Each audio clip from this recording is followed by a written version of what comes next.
Sable had not spoken a word in 3 years, 4 months, and 11 days. She knew the exact count, because silence was not a thing that faded into habit. It was a choice she made every single morning when she opened her eyes, and every single night when she closed them. A vow carved into the walls of her chest like a scar that refused to heal. So when her voice came back, raw and fractured and impossible, in the middle of the Alpha King's private war chamber at 2 in the morning, she was not the only one who stopped breathing. King Caspian Valoris froze mid-stride. His hand, which had been reaching for the hilt of the blade mounted on the wall, hung suspended in the air.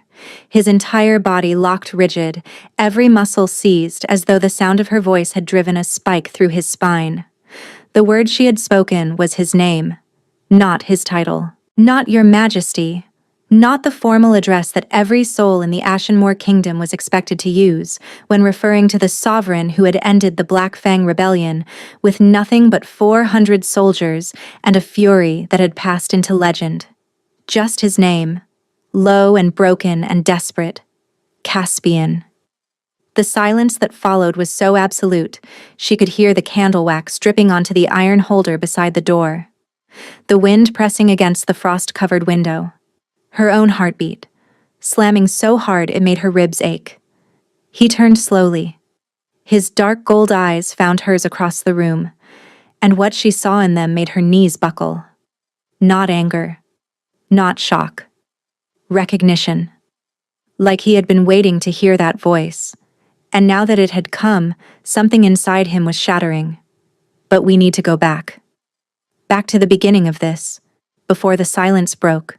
Before the war chamber, before everything fell apart. Because to understand why a mute Omega speaking the Alpha King's name in the dead of night could bring a man like Caspian Valoris to his knees, you need to understand how thoroughly he had ignored her, how completely she had been invisible to him, and how the thing that finally made her speak was not love, or courage, or even choice. It was the fact that he was about to die, and she was the only one in the castle who knew it. 3 years earlier, Sable had arrived at the Ashenmoor Keep as part of a tribute. That was the polite word the border packs used when they sent their weakest members to the capital as proof of loyalty. The impolite word was offering. 12 Omegas from the Grey Mist settlement, delivered to the king's household like seasonal grain, expected to serve in whatever capacity the crown required. Sable had been the smallest of the 12. 17 years old, underweight, with a bruise fading on her jaw from where the Grey Mist Pack Alpha had struck her for not moving fast enough during the packing. It was not the blow that had silenced her. It was what happened during the presentation. The 12 Omegas had been lined up in the Great Hall, shoulder to shoulder, while the king walked the line. Caspian Valoris was 23 years old at the time, newly crowned, still wearing the aftermath of the rebellion in the hard set of his mouth and the shadows carved beneath his eyes.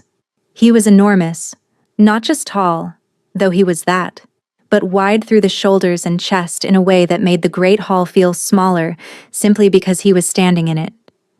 He had walked the line slowly, pausing before each Omega to acknowledge their presence with a brief nod. A formality, a ritual, nothing personal. When he reached Sable, he paused. His gaze dropped to her face, traveled over the bruise on her jaw, and something flickered in his expression. Something sharp and brief that she could not read. Then he moved on. Without the nod. He simply walked past her as though she were not there, continued down the line, finished the inspection, and left the hall without a single glance back. The other Omegas had received acknowledgement.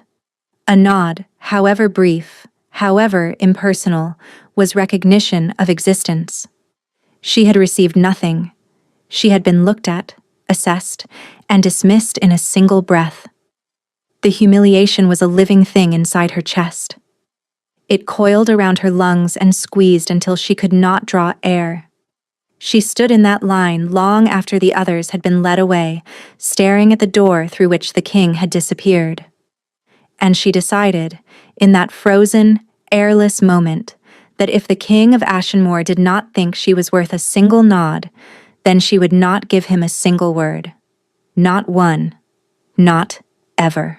Her silence became her armor. She was assigned to the lower kitchens initially, then moved to the apothecary stores when Mistress Orena, the castle's head healer, noticed that Sable had an unusual talent for identifying herbs by smell alone. She communicated through gestures, through written notes on scraps of parchment, through the careful language of hands and eyes that the other servants learned to read over time. Some thought she was cursed. Others thought she was simple. A few, the kind ones, understood that her silence was deliberate and respected it without asking why. Mistress Orena was among the latter. She never once asked Sable to speak. She simply handed her tasks, accepted the written notes, and treated her like any other apprentice. 3 years passed. Sable grew from a starved, bruised girl into a quiet, watchful woman of 20. She knew every herb in the apothecary by heart, could mix a fever draft in the dark, and had developed a reputation among the household staff as the person you went to when you needed something fixed without any questions asked. She had not spoken a single word in all that time. Not when she burned her hand on a crucible, not when a guardsman cornered her in a stairwell and she had to break his wrist to get free. Not when the night terrors came and she woke gasping, biting into her pillow to trap the screams, and she had not seen the king up close since the day of the presentation. He existed at a distance, a figure crossing the courtyard, a voice echoing from behind closed council doors, a presence that filled the castle without ever intersecting with her invisible life. Until the night everything changed. It began, as most disasters do, with someone else's emergency. Mistress Orena had been summoned to the eastern garrison where a fever had swept through the barracks. That left Sable alone in the apothecary when Torben, the king's beta, appeared in the doorway at 9:30 in the evening. Torben was a lean, sharp-featured man with prematurely gray hair and the kind of calm that only came from spending years managing catastrophes on behalf of someone more powerful. He looked at Sable, then at the empty workroom behind her, and his jaw tightened. "Where is Mistress Orena?" he asked. Sable pointed east and held up her hand, fingers spread. 5 days. Torben closed his eyes briefly, the gesture of a man whose contingency plan had just evaporated. "I need a healer. Now. The king's evening draft, his sleeping aid. Tonight it smells wrong. I need someone who can tell me whether it has been poisoned." Sable's chest went cold. She hesitated for exactly 1 second, then reached for her kit. She had spent years building a life in the margins, years learning to exist without being noticed, without being acknowledged, without mattering to anyone whose opinion carried weight. And now, a beta she barely knew was asking her to walk into the most heavily guarded part of the castle and examine a substance that might be a death sentence for the most powerful man in the kingdom. Every rational instinct told her to refuse, to point Torben toward one of the other healers in the lower wards, someone with credentials and authority and a voice to explain their findings. But the other healers did not know herbs the way she did. Orena had said so herself, more than once. The walk to the king's private quarters was the longest of her life. Every corridor seemed to stretch. Every staircase felt steeper than it had any right to be. The upper levels were a different world. The stone cleaner, the tapestries richer, the air warmer. The guards stationed at every junction watched her pass with flat, assessing eyes, and she felt each gaze like a hand pressing against her sternum. Torben stopped before a heavy iron-banded door and knocked twice. There was no response from within. "He is in his war chamber," Torben said quietly. "Not his bedchamber. He will not be disturbed. You will examine the draft in the antechamber and report to me. You will not enter the war chamber. You will not approach the king. Is that understood?" Sable nodded. The antechamber was small and functional, a desk, 2 chairs, a fireplace, and a side table where a single glass vial sat on a silver tray. The sleeping draft. She set down her kit and got to work. She uncorked the vial and held it beneath her nose. Valerian and passion flower, standard sedative herbs.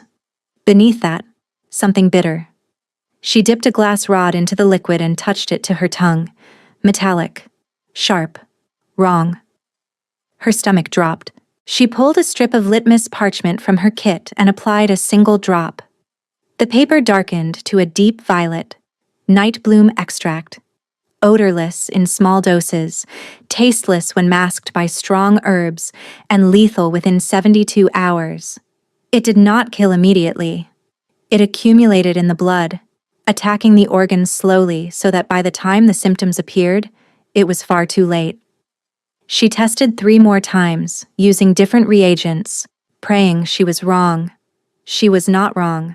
The note she scrawled for Torben was barely legible, her handwriting jagged with urgency. Torben read it, and the color drained from his face.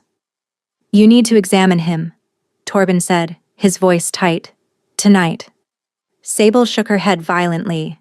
She pointed at the closed door to the king's study, then crossed her arms in an X.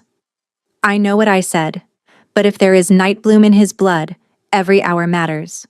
Orenna is 5 days away. You are the only healer in this castle." She thought of the great hall, the line of omegas, the king's gaze passing over her like she was air. Then she thought of him dying in his sleep because she was too proud to walk through a door. She picked up her kit. The king's study was enormous. Maps covered every surface, pinned to walls, spread across the central table, layered 3 deep in some places. Candles burned low in iron holders, casting long shadows that made the room feel like it was breathing. And there, at the far end of the table, both hands braced against the edge, head bowed over a territorial map, was the king. He did not acknowledge the door opening, did not react to the sound of footsteps crossing the stone floor. "Later," Caspian said without raising his head. His voice was deep and rough, the voice of a man who had been awake too long and knew it and did not care. "Sire, it cannot wait," Torben pressed. The king's head came up, his eyes swept past Torben to Sable, and she watched them narrow. Not with recognition. He saw a servant, a tool brought to perform a task, nothing more. "Fine, be quick." She needed his wrist, pulse rate, skin temperature, vein color. She crossed to the table and reached for his hand. The moment her fingers touched his skin, 2 things happened simultaneously. A jolt of sensation shot up her arm, sharp and electric and blinding. Every nerve in her body fired at once, and her wolf, dormant for years, silent so long she had almost forgotten it existed, surged forward with such force that her vision blurred, and her knees nearly buckled. And the king went perfectly still. His eyes dropped to where her fingers rested against his wrist. His pupils dilated. His breathing hitched, a single sharp inhale that he held and did not release. The muscle in his jaw clenched so hard she could see the tendon strain beneath the skin. For one impossible second, neither of them moved. The room contracted around them, the maps and candles and Torben's presence all falling away until there was nothing but the point of contact between her fingertips and his pulse. Then he pulled his hand away, like her touch had burned him. "That will be all," he said, his voice like iron. Sable gathered her kit and left without looking back. But her hands did not stop shaking for hours, and her wolf, silent for 3 years, would not stop howling. Sable did not sleep that night. She lay on her narrow cot staring at the ceiling, replaying the moment her fingers had touched the king's wrist. The jolt. The heat. The way the creature inside her had lunged forward like something suddenly unchained after years of captivity. She knew what it meant. Every shifter knew. The pull. The recognition.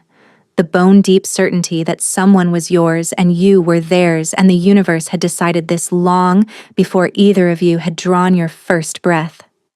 But those bonds were for real wolves. Wolves with packs and bloodlines and standing. Not for silent, nameless omegas handed over as tribute and forgotten in a basement apothecary. More importantly, the king was being poisoned, and she was the only one who knew it. She shoved the recognition aside, buried it beneath the practical work of survival, and forced herself to think like a healer instead of a wolf. By morning, she had a plan. She could not examine Caspian directly, not without orders, not without Orena's authority. But she could trace the poison's supply chain. She spent the entire day cataloging every bottle, every jar, every sealed container in Orena's inventory, cross-referencing against the purchase records and the dispensary logs. It was tedious, painstaking work, the kind that made her eyes ache and her fingers cramp, but she was thorough. She was always thorough. The night bloom was not coming from the apothecary. Someone else was supplying the king's sleeping draught. Someone with access to his private quarters and the knowledge to mask the poison beneath layers of legitimate sedative herbs. Someone who understood dosage well enough to keep the accumulation just below the threshold of obvious symptoms. This was not carelessness. This was craft. She wrote everything down.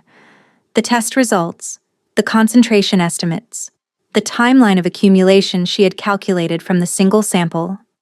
The fact that someone in the king's inner household was deliberately and systematically poisoning him. She sealed the letter with wax and went to find Torben. He was gone. The day after bringing Sable to the king, he had ridden out to the eastern garrison to meet Mistress Orena personally about the barracks fever. He would return in 2 days. 2 days the king might not have. She stood in the corridor, the sealed letter in her hand, and felt panic claw at the inside of her throat. She could leave the letter with a guard. She could find another member of the household staff, someone with enough authority to act. But any member of the household could be the poisoner. Any guard could be compromised. Trust was a luxury she could not afford. There was only one person she could be certain was not poisoning the king. Past midnight. The corridors were empty, the torches burning low. The guards at the junctions recognized her from the previous night and let her pass without challenge. She reached the iron-banded door and tried the handle. Unlocked. The antechamber was dark. The fire burned to embers, the inner door slightly ajar. The king was on the floor, not collapsed. Seated against the wall beneath the mounted weapons, knees drawn up, head tipped back against the stone. His eyes were closed. His breathing was shallow, each inhale catching slightly like something was obstructing it from the inside. In the dim light of the dying embers, the shadows beneath his eyes looked like bruises, and his skin had a grayish undertone that she recognized from the fever wards. The look of a body fighting a war it did not know it was losing, and his hands. The veins at his wrists had darkened, threading beneath his skin like black ink seeping through wet paper. The night bloom was already in his blood.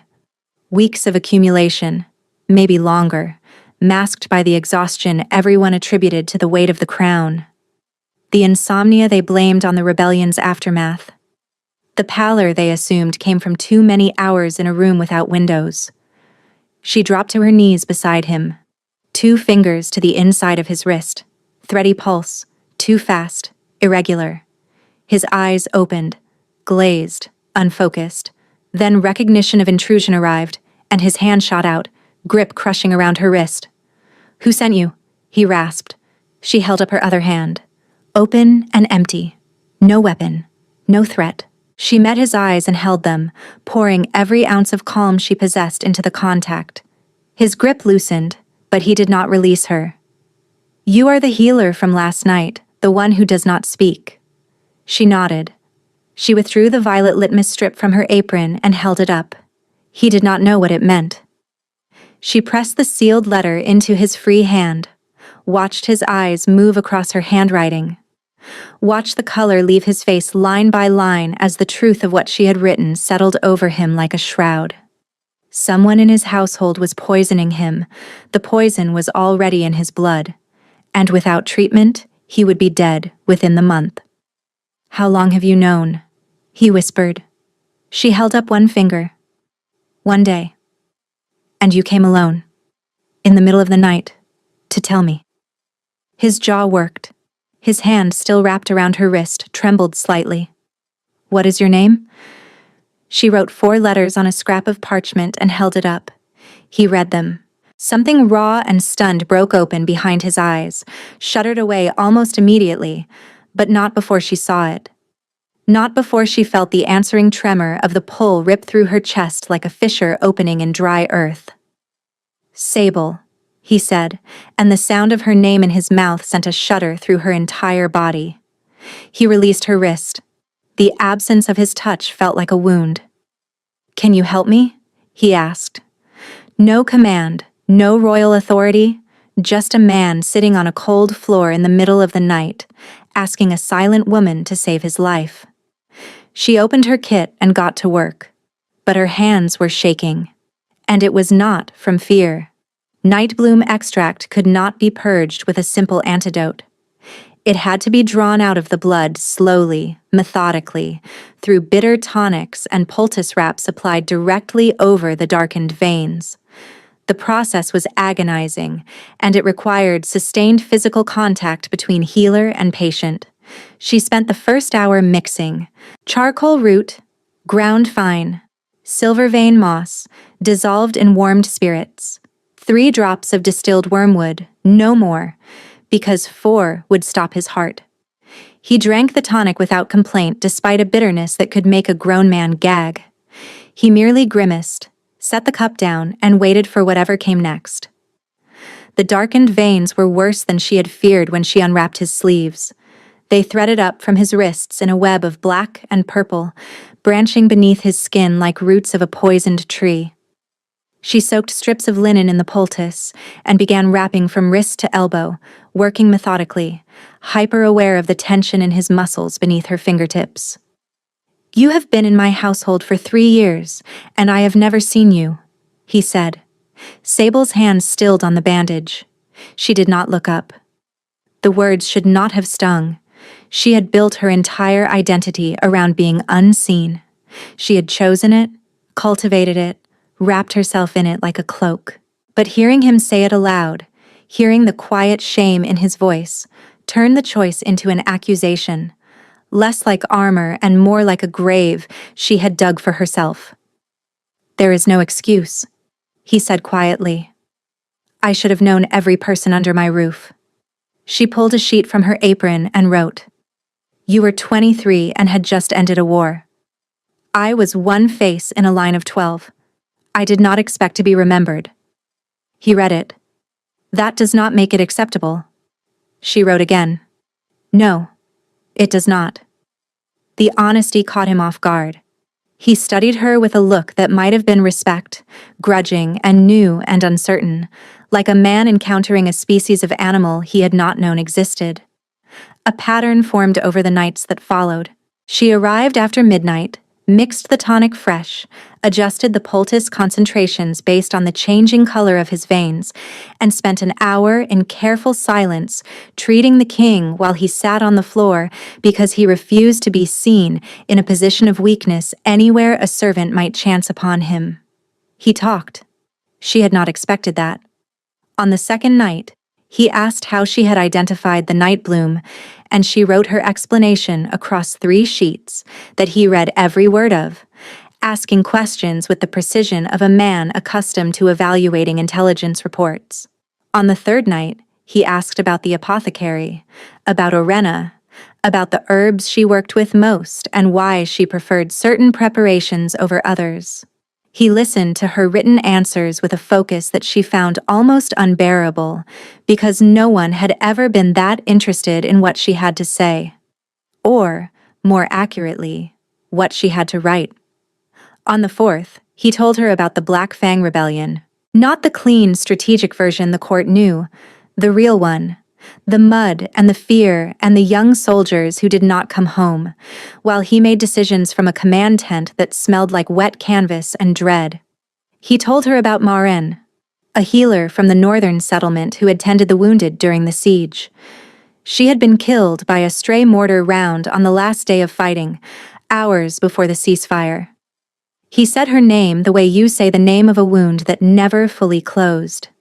Sable listened with her hands on his forearm, applying fresh poultice, and did not write a response. She simply looked at him when he finished, and whatever he saw in her expression made him exhale slowly, like releasing a breath held for years. Most people fill silence with noise, he said. You fill it with presence. She wrote, You fill silence with wars. That is also different. He made a sound that was almost, not quite, a laugh, the ghost of one. The scaffolding where a laugh might eventually be built. She found herself looking forward to the walk through the darkened corridors, found herself mixing the tonics faster so there would be more time for the conversations that happened while she worked. Found herself memorizing the way his voice dropped lower when he said something honest, as though truth required a different register than command. This was dangerous. She knew it was dangerous. But knowing did not stop her from counting the hours until midnight. On the 5th night, the veins had begun to lighten. The poison was receding. She was tying off the final bandage when his hand closed over hers. Not a reflex. A deliberate, conscious choice. His fingers curled around hers, warm and rough and steady. Thank you, he said, and the weight behind it was enormous. Not gratitude for the treatment, gratitude for showing up, for being there night after night and treating him like he was human rather than a crown with a body attached. She wanted to write something back. She wanted to tell him that she had not done it for duty or for obligation or because Torben had asked. She had done it because somewhere between the 2nd night and the 5th, the king had stopped being a symbol and had become a man, and the man was someone she could not walk away from. She slipped her hand free gently, packed her kit, and left. In the corridor, she pressed her back against the wall and closed her eyes. The creature inside her was keening, throwing itself against the cage of her ribs with a desperation that bordered on violence. He was the king. She was an invisible omega who communicated through scraps of paper. Whatever the connection wanted to tell her, it did not change the fundamental mathematics of who they were. But the mathematics were getting harder to believe. On the 7th night, Torben returned. He took in the scene, Sable kneeling on the stone, the king seated against the wall with bandaged forearms, the scattered written notes covering the table, and his expression went cold. You trusted a mute kitchen servant with this instead of waiting for me? Torben said. She is an apothecary apprentice, not a kitchen servant, Caspian corrected, and there was an edge in his voice that had not been there before. And she walked into my private quarters alone at 2 a.m. to tell me someone was trying to kill me. That requires either remarkable courage or remarkable stupidity, and her treatment suggests the former. Torben read through Sable's notes in silence. Page after page of observations, measurements, concentration calculations. When he finished, the coldness was gone, replaced by something she had not expected. Respect. This is exceptional work, Torben said quietly, looking at her. The concentration analysis alone is beyond what most trained healers could produce. Sable stared at her hands. She cannot stay invisible, Torben told the king. If the poisoner discovers she has been treating you, they will accelerate their timeline or vanish entirely. Either outcome is catastrophic. We need to legitimize her presence. Give her a reason to be near you that no one will question. What are you suggesting? Caspian asked. Assign her as your personal physician. She is an apprentice. She is the only person who identified a poison that your entire medical staff missed for months, Torben said. Apprentice or not, she is the most qualified healer in this castle right now. Caspian looked at Sable. Would you accept? The question stunned her. He was asking, not commanding, not issuing a royal decree, not even framing it as a suggestion disguised as an order, the way powerful men usually did when they wanted compliance without the discomfort of appearing forceful. He was looking at her with those dark gold eyes and genuinely, actually asking a tribute Omega whether she was willing to take on a role at the center of the most dangerous secret in the kingdom. She held his gaze and felt the weight of what he was offering settle over her. Not just a title, not just access and authority. a place beside him, a reason to stay in the upper levels, in the warmth, in the orbit of a man whose presence made every nerve in her body sing. She wrote carefully on fresh parchment, "I will accept on one condition. You stop sleeping on the floor. You have a bed. Use it." Torben made a sound that might have been a choked laugh. The king shot him a look that could have stripped paint from a wall. Overnight, Sable went from invisible to indispensable. She was given quarters adjacent to the king's chambers, a small room with a narrow bed and a window that overlooked the inner courtyard. The first night she spent there, she lay awake listening to the unfamiliar sounds of the upper levels, the guards changing shifts, the distant murmur of servants in the corridor. And through the wall, faint but unmistakable, the restless movement of a man who could not sleep. She pressed her hand against the stone and felt the cold seep into her palm, and something inside her ached with a tenderness she had no name for. Unrestricted access to the apothecary stores followed, a seal bearing the king's mark that would grant her passage through any door at any hour. Permission to requisition supplies without approval from the household steward, whoever would eventually replace Hadrian. And proximity. Constant, devastating proximity. The treatments moved from the king's study to his private sitting room. The shift brought a change in atmosphere that she had not anticipated. The study had been neutral ground, functional and impersonal. His sitting room was something else entirely. It was filled with books stacked on every surface, with worn leather chairs that held the imprint of his body, with the lingering warmth of his scent that set every instinct inside her pacing ceaselessly behind her ribs. Cedar, iron, something warm beneath, like sun-heated stone. She was losing the battle against the connection between them. It lived in the way her hands lingered on his skin during the poultice changes, in the way her breathing synced with his when the room went quiet, in the way she found herself leaning closer than necessary, inhaling deeper than necessary, cataloging every note of his presence like a scholar studying a text she had been forbidden to read.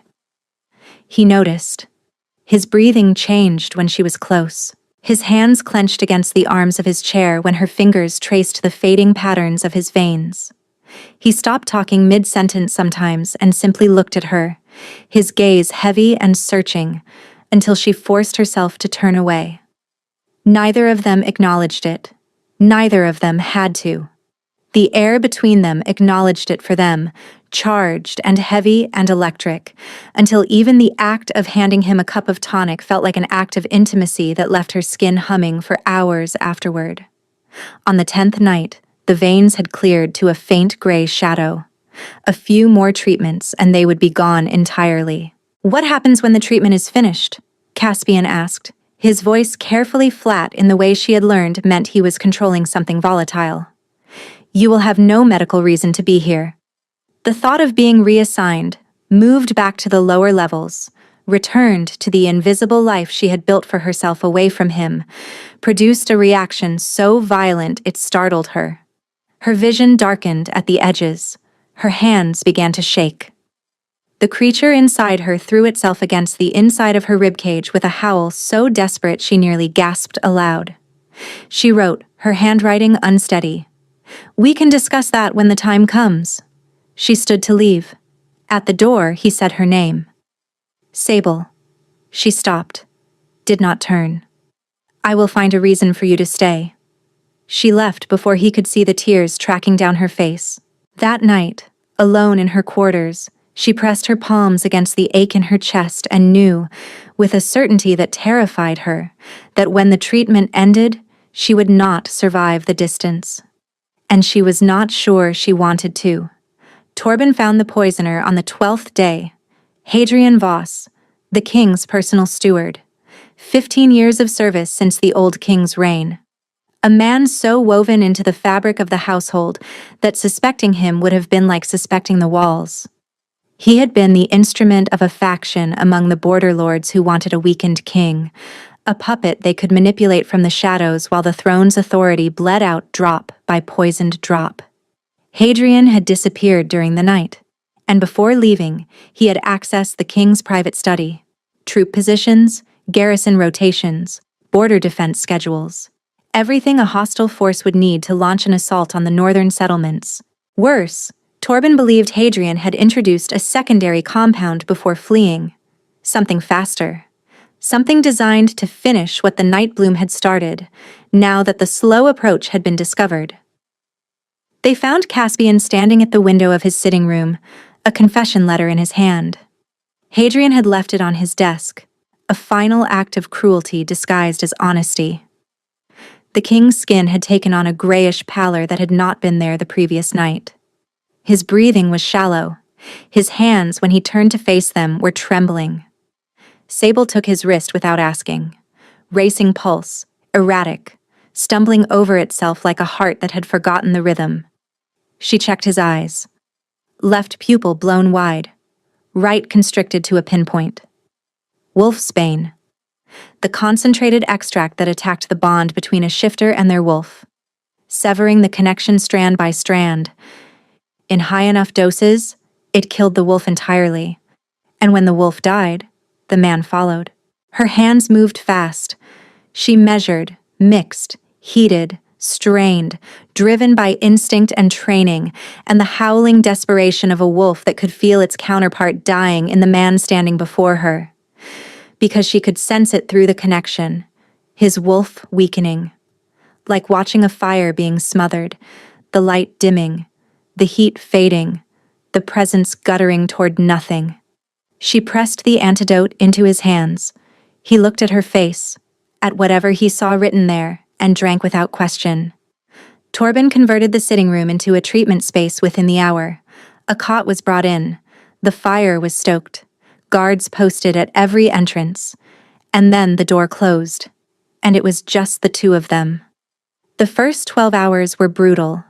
His temperature spiked violently, then crashed, cycling between burning fever and bone-deep cold that left him shaking beneath every blanket she could find. She administered the antidote every 4 hours, adjusted dosages based on his pupil response, applied compresses to his wrists and throat. He was delirious for stretches, calling out to dead soldiers, to his father, to Manor. Between the doses, she sat beside him and held his hand, not because the treatment required it, because every time she let go, his breathing worsened, because every time her fingers left his skin, the fire inside him dimmed a fraction, and she would not, let it go out. The sitting room shrank to the size of their two bodies. The fire crackled. The clock on the mantel marked hours that felt like weeks. She talked to him in written notes that he could not read, scrawling sentences on parchment and holding them up to the firelight as though the act of forming the words might somehow reach him through the fog of the wolfsbane. She told him about the herbs she loved, about the first time Orenna had praised her work, about the garden she wanted to build if she ever had a room with a window that caught the southern light. Then, during a moment of terrible clarity in the deepest part of the night, he looked at her with eyes that were fully present and said, "I can feel him dying. My wolf. He is dying, and I cannot reach him." Sable took his hand, held it tight. Her wolf surged forward, not pacing now but blazing with something fiercer, something protective and savage that she had not known lived inside her. It pressed across the distance between them, reaching for his flickering wolf like a hand plunging into dark water to pull someone drowning to the surface. Caspian gasped. His body arched. A sound tore from his throat that was not human, not wolf, but something between. Then he collapsed, his head falling forward against her shoulder, trembling violently. But the fire inside him steadied. The flickering stopped. She held him, pressed her face into his hair, and let her wolf pour everything it had into the fragile thread connecting them. When he finally pulled back, his eyes were clearer. He looked at her for a long time, and she watched him decide something. "You are my mate," he said, not a question. A statement delivered with the quiet devastation of a man who had known the truth for days and had been trying to pretend otherwise. "I have known since the moment you touched my wrist. I said nothing because you deserve better than a king with poisoned blood and a dying wolf, and a castle full of people trying to destroy him. Sable's vision blurred. She blinked hard, but the wetness spilled over anyway, tracking hot lines down her cheeks. She did not wipe them away. I cannot ask you to stay, he said. Not for this. Not for me. She wrote one sentence on the parchment beside the cot, pressing so hard the pen nearly tore through the paper. You do not get to decide what I deserve.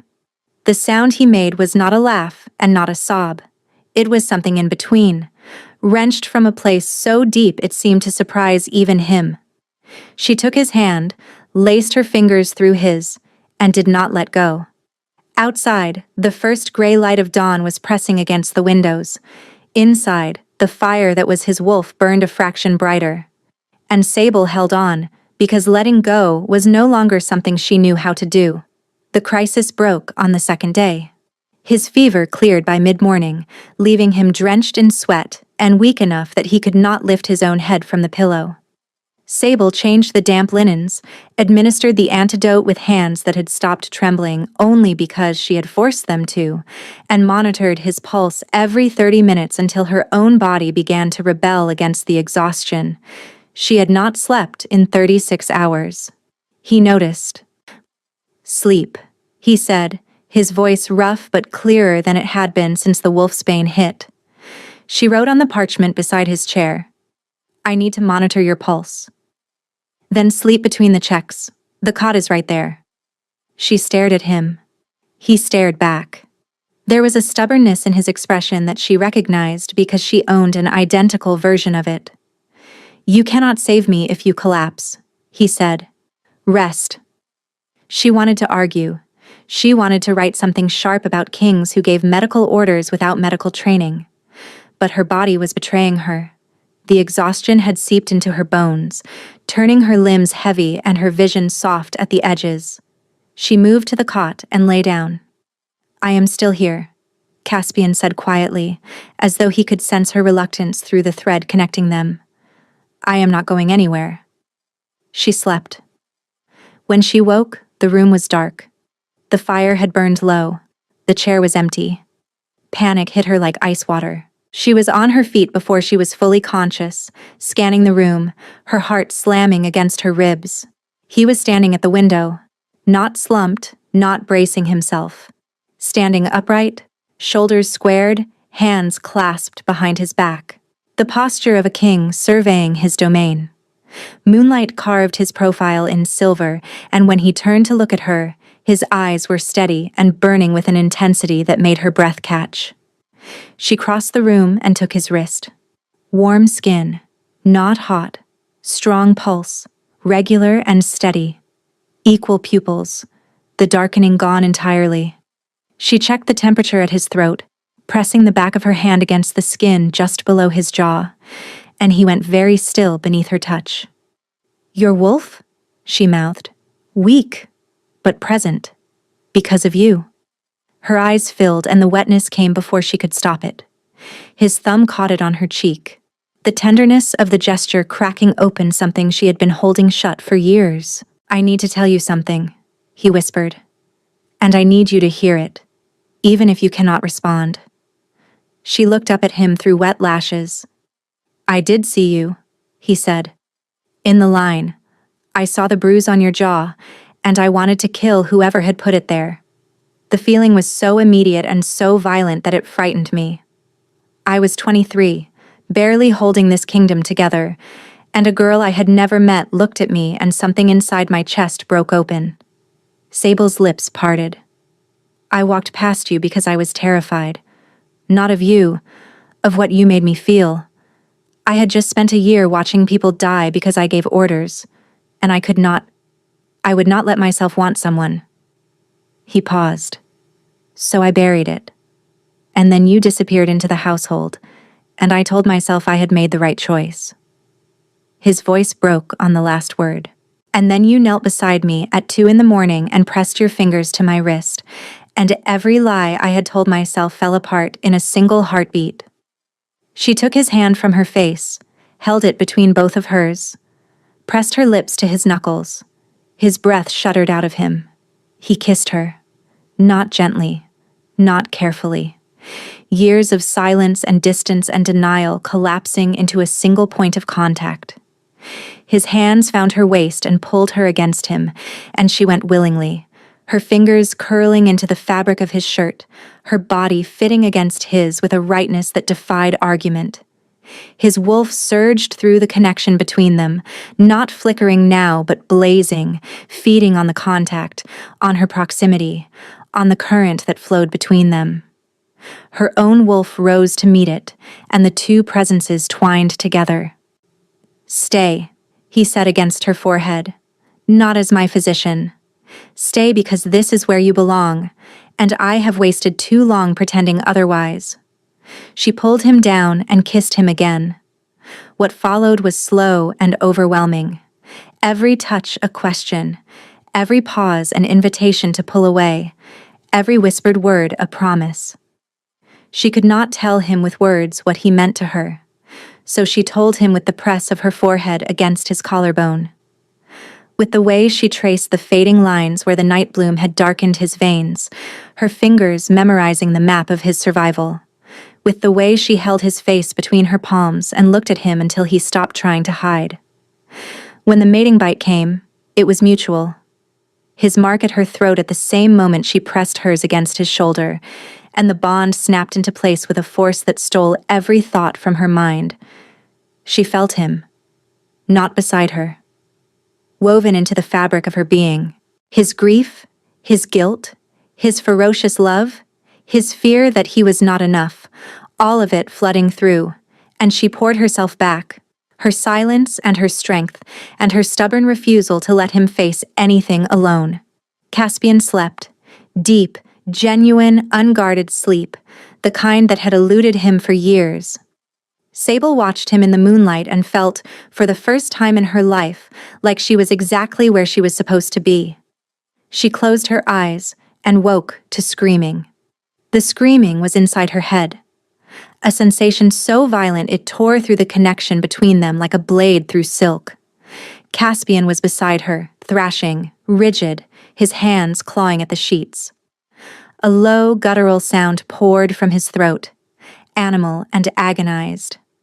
Beneath the physical reality, the mating link was flooding with images, a battlefield at dawn, scorched earth, and above it all, a presence, cold and deliberate and ancient, feeding on the anguish like a parasite attached to a wound.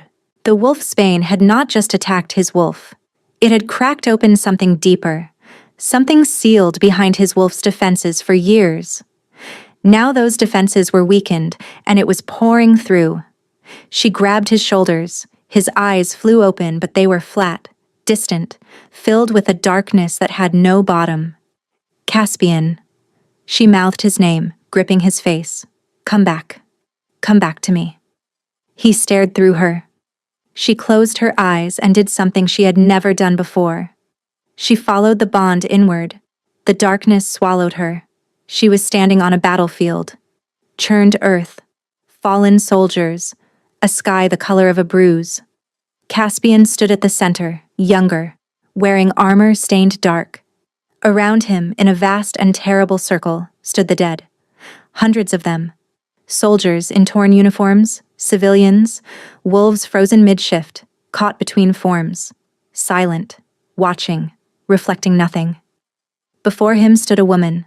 Small, old, white hair tangled and wild.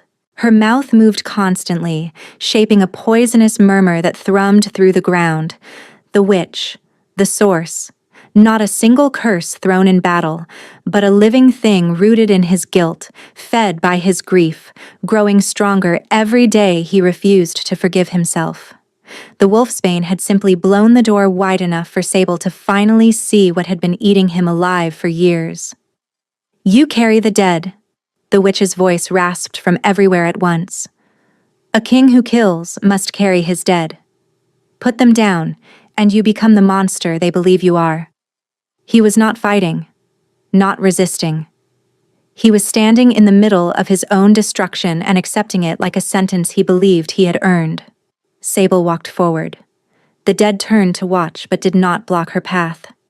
She stopped in front of him, cupped his jaw, and tilted his head until his eyes met hers. They were full of tears. "I killed them," he whispered. "I gave the orders. Some of them begged. Some were children. How do I put that down?" She looked at this man who had carried an army of ghosts inside his chest because he believed he did not deserve to set them free. And she understood that no tonic could cure this. This was not a wound of the body. This was a wound of the soul, and it required a different kind of medicine. She took his hands, placed them against her chest over her heart, and held them there. Then she opened her mouth. The sound that came out was not a word. Not yet. It was a breath that had been trapped for 3 years, 4 months and 11 days. Rising through her throat like water breaking through a dam. It hurt. It burned. It felt like swallowing glass in reverse. And then it became her voice. "You are not a monster," Sable said. The words were raw and fractured and barely above a whisper, but in the silence of that terrible field, they rang like a bell. Caspian's eyes went wide. His hands pressed harder against her chest, feeling the vibration of her voice beneath his palms. The shock on his face was total. The expression of a man witnessing something he had been told was impossible. "You are a man who was given impossible choices," she continued, her voice strengthening with every syllable, shaking but growing louder. "And you chose the ones that saved the most lives, even though the cost was unbearable. That is not cruelty. That is the burden of leading, and you have carried it alone for too long." The witch's murmuring grew harsher, pressing against Sable's words like a countercurrent. The dead shifted restlessly. The ground trembled.